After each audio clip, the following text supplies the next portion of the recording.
Hallelujah, praise the Lord. मसीह में मेरे सब बहन भाइयों को जय मसीह की। आप सबका स्वागत है हमारे इस YouTube चैनल पर। आज की वीडियो की शुरुआत करने से पहले मैं आपको यही कहूँगी कि अगर अभी तक आपने चैनल को सब्सक्राइब नहीं किया तो इसे ज़रूर सब्सक्राइब करें।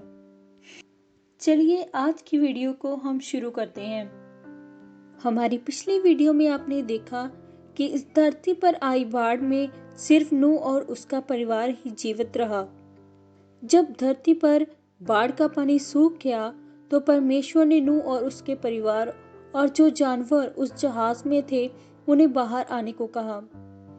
आज की इस वीडियो में हम देखेंगे कि उसके बाद क्या हुआ। क्या आपको मालूम है, जब नूह अपने परिवार के साथ जहाज से बाहर निकला तो सबसे पहले उसने क्या किया? उसने परमेश्वर के लिए कुछ जानवरों की बलि चढ़ाई। यहाँ दी गई तस्वीर में आप उसे ऐसा करते हुए देख सकते हैं। ये बलि नूह की तरफ से परमेश्वर के लिए तोहफा थी, क्योंकि परमेश्वर ने नूह और उसके परिवार की जान बचाई थी। आपको क्या लगता है, क्या परमेश्वर नूह के तोहफे से खुश हुआ? जी हाँ, वह बहुत खुश हुआ।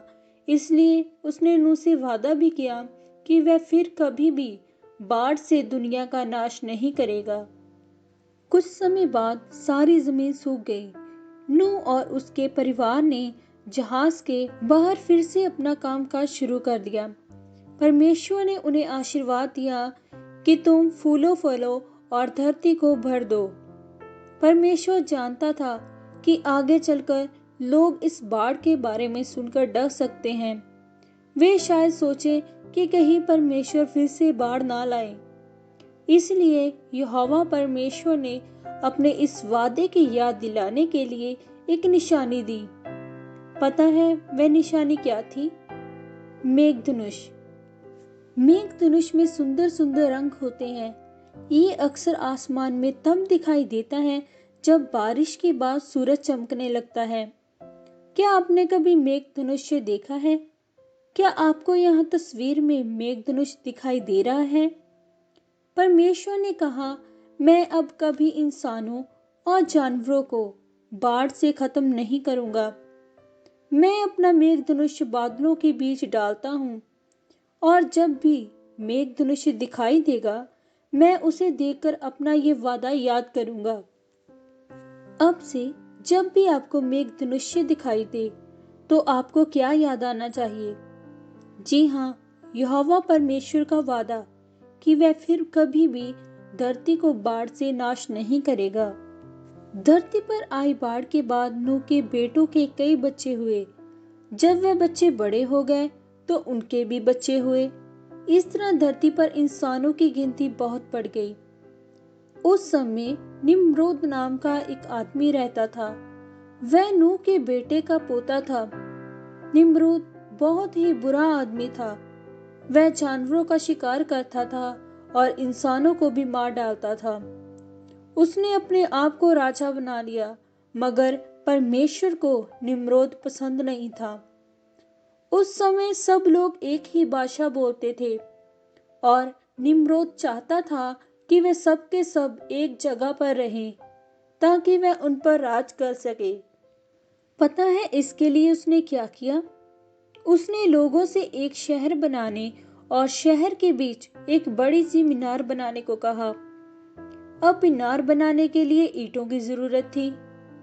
क्या आप तस्वीर में लोगों को ईंटें बनाते देख सकते हैं? यहोवा परमेश्वर को उनका ये काम बिल्कुल अच्छा नहीं लगा, क्योंकि वह चाहता था कि लोग एक जगह पर नहीं बल्कि दुनिया की अलग अलग जगहों पर रहें। मगर लोग निम्रोद की बात मानकर कहने लगे, आओ हम मिलकर एक शहर बनाएं और उसमें इतनी ऊंची मीनार बनाएं जो आसमान से बातें करें। तब हम सब बहुत मशहूर हो जाएंगे। उन्हें तो बस सिर्फ अपने नाम की पड़ी थी, जबकि उन्हें परमेश्वर का नाम रोशन करना चाहिए था। इसलिए परमेश्वर ने उन्हें रोकने के लिए कदम उठाया। पता है परमेश्वर ने क्या किया? उसने लोगों की भाषा में गड़बड़ी पैदा कर दी। अचानक सभी लोग अलग अलग भाषा बोलने लगे। अब मीनार बनाने वाले एक दूसरे की बात समझ ही नहीं पा रहे थे, इसलिए उसके शहर का नाम बाबुल पड़ा, जिसका मतलब है गड़बड़ी। इसके बाद क्या हुआ? लोग बाबुल छोड़कर जाने लगे।